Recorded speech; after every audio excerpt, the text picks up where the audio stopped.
The story of a mute girl. She never spoke a word, but her words moved millions. In a quiet little town tucked between two hills, there was a girl named Eliza who never spoke a word. Not at home, not at school, not even when she stubbed her toe or was laughed at by kids who didn't know better. Eliza wasn't shy. She was terrified.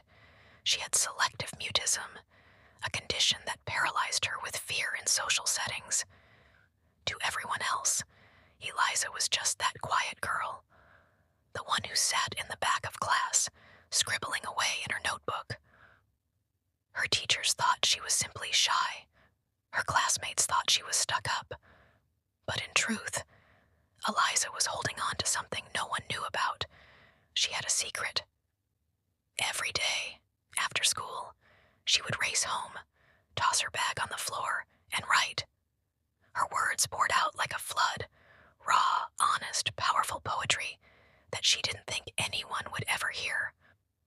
But Pickles heard it, her scrappy tabby cat, who often sat beside her as she wrote. Pickles never judged her. Pickles didn't need her to speak. Then, one day, her English teacher, Mr. Franklin, announced a project. I don't care if it's painting, music, or building a rocket in your garage. Just show us who you are.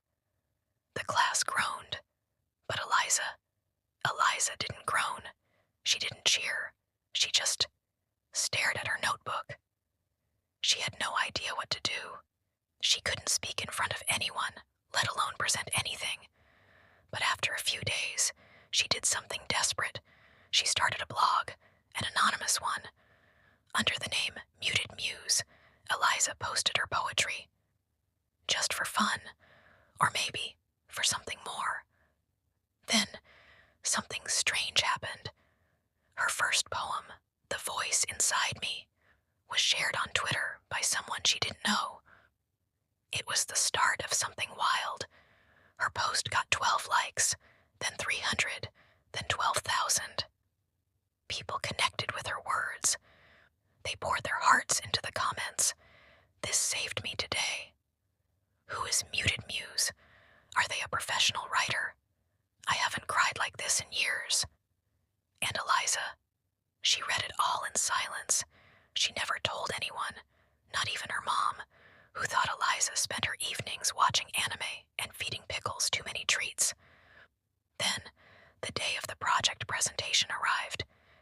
Mr. Franklin said, "Next week, we'll present our projects in front of the class, and one of you will represent the school at the district showcase." Eliza's stomach twisted. She couldn't do it. She couldn't speak in front of a class, let alone get up and present. She thought about quitting, faking sick, or running away to become a hermit in the forest. But that night, as she read through the comments on her latest poem, one stood out. It simply said, "I don't know who you are, but your words gave me the courage to apply to art school. Thank you." Eliza stared at the comment, then at Pickles. Maybe her words could speak without her. The next day, she took a leap. She created a voice recording of her latest poem, soft, soothing, and powerful. It was the only way she could speak, even if it wasn't with her voice. The morning of the presentation, Eliza stood up, walked to the front of the room, and placed a small speaker on the desk. She pressed play, and then she stepped back. Her voice, soft, pre-recorded, filled the room. They say I'm silent, but silence is not absence. It's a storm held behind a dam. Its words woven so tightly, they become thunder when finally heard. When it finished, there was a silence in the room that no one dared break. The class didn't clap, not out of rudeness, but because they didn't know how to react. Mr. Franklin was the first to stand. His eyes were red, and his voice cracked as he said, "Eliza, that was extraordinary." A week later, Eliza's poem was chosen to represent the school at the district showcase.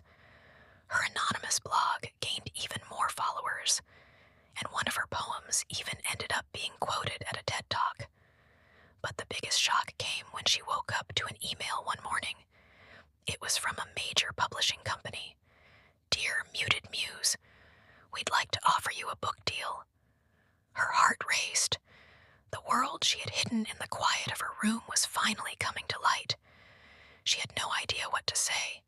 She didn't even know who she was without the silence. But one thing was clear. Eliza had found her voice in the only way she could, through her words, and her words moved millions. Have you ever been afraid to show the world who you really are? Let Eliza's story remind you. Even the quietest voice can make the loudest impact. Drop a comment if you believe in the power of hidden talent. And don't forget to share this with someone who needs to find their voice.